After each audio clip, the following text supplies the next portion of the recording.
Colorism is driving women of color to use harmful skin lightening products, says new study. West End 6-1. A lot of Americans want to lighten their skin. Skin lightening, also called whitening or bleaching, is a multi-billion-dollar industry with products that can damage the skin and that, researchers say, promote a dangerous message about beauty and social value. But people who use these products, primarily marketed to women, seldom understand the health risks of using the over-the-counter chemicals. Northwestern University researchers found in a study recently published in the International Journal of Women's Dermatology. The researchers surveyed hundreds of people, a majority of them black women. Many of the respondents reported using skin lightening products, with a portion admitting that they didn't know the products contained harmful ingredients like hydroquinone, which can cause skin rashes, swelling, discoloration, and more. The vast majority of times, skin lightening is really used with the goal of treating a medical dermatological disease or post-inflammatory hyperpigmentation, said the study's lead author, Dr. Rupal Kundu, founder and director of the Northwestern Medicine Center for Ethnic Skin and Hair. But sometimes it is used in the space of wanting lighter skin and the constructs of beauty, compounded by light and dark skin. We've done other work in that space trying to understand why people might use these products, she continued. It gets back to lighter skin being more aesthetic or considered something of value among certain communities. This is centuries in the making, generations in the making.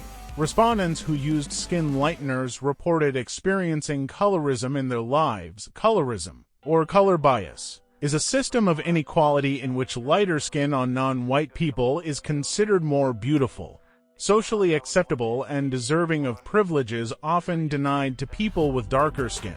Black men with light skin are perceived to have more education than those with dark skin, and skin tone plays a role when job applicants with dark skin compete with light-skinned applicants. Meanwhile, black people with darker skin face harsher prison sentences than those with light skin, according to research published by the University of Chicago.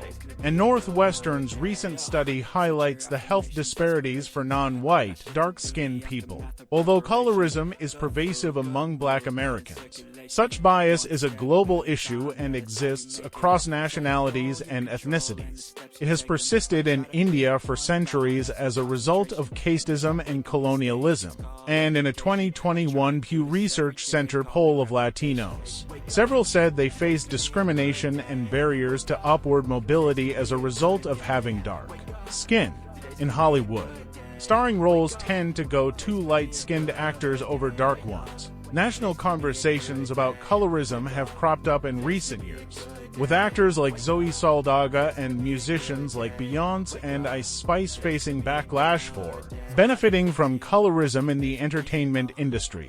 The one common denominator that I can point to: we're all dominated by Eurocentric power structures, which define our ideals, said Ronald Hall, a Michigan State University professor who has written several articles and books on colorism, including Interdisciplinary Perspectives on Colorism and the Historical Globalization of Colorism. Whiteness has been idealized. People of color don't think about that. They just buy into expressing those ideals, he said. Both Kundu and Hall agree that because whiteness is linked to social value and upward mobility, people are often willing to take great risks to obtain lighter skin. The skin lightening industry has faced criticism for years, especially as the U.S. Food and Drug Administration warned consumers as recently as last year about the dangers of illegally marketed over-the-counter lightening products. These products often contain toxic ingredients and can cause permanent damage if used for long periods of time, Kundu said. Still, these ingredients remain widely available in products sold in stores, online, and through social media. Hall said the first step in eradicating colorism and its consequences is to adequately confront the problem. This is an issue that every African American, every person of color knows and experiences, said Hall. Who will deliver the keynote address at the nation's first ever virtual conference on colorism? But people don't want to talk about it. They want to pretend it doesn't exist so that, in effect, really sustains it. Once you confront it, then you can act on it. Colorism. I don't really think anyone can save me, and honestly I'm not really sure I want saving. I like to be my own worst enemy. There's no risk if you don't try at anything, so I'ma just keep buying everything. See you in the next life, have to be a better me. I don't think that my head's on straight. Gotta flip it and grip it and go and get an x-ray. What's wrong with me? I just feel weight pushing on my chest and it squeezes till I suffocate. Better change my mindset, meditate. It's pretty cool that I'm alive and have better days. I could walk, see, hear, I should celebrate. Think I could change my mind, maybe elevate. Living life, every day, late at night, not okay. All I want, and I pray, all I need are some better days. Yeah, all I need are some better days. Cause all I want, and I pray, I believe in the better days. I'm kinda stuck between a rock and a hard place. Do I work hard or live at my pace? You're only young once, yeah that's all great, but I also want a future where I'm okay. Living life is doing lots of cocaine. Wait no, it's living with no shame. Wait no, it's sleeping in on Sundays. I guess it's different for each of us and that's okay. Well I just wanna be happy.